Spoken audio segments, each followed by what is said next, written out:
Hi friends, ఆడపిల్లల మీద ఈ అత్యాచారాలు ఎలా ఆగాలి, ఎలా అరికడతారు? ఎన్ని కేసులు చంపినా కూడా ఈ ఆగట్ల చూడండి.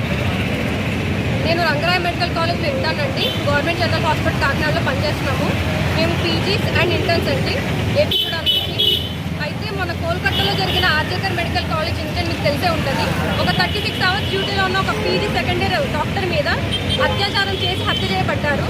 దాని గురించి మేము మొదటి కోరుకుంటుంది ఏంటంటే ఆవిడ జస్టిస్ అనేది జరగాలి, వెంటనే ట్రీట్మెంట్ అనేది ఇవ్వాలి. ఆవిడ జస్టిస్ ఆవిడకి మన పేరెంట్కి జస్టిస్ అనేది జరగాలి. సెకండ్ ఏంటంటే మేము వర్క్ చేసిన హాస్పిటల్లోనే మాకు ఇది భద్రత లేనప్పుడు మేము బయట తిరగలమండి.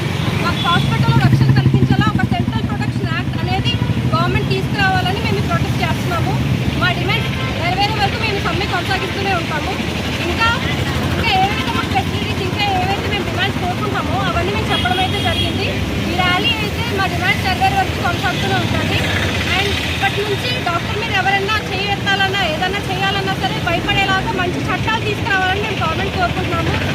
No justice, no duties. No justice, no duties. No justice, no duties.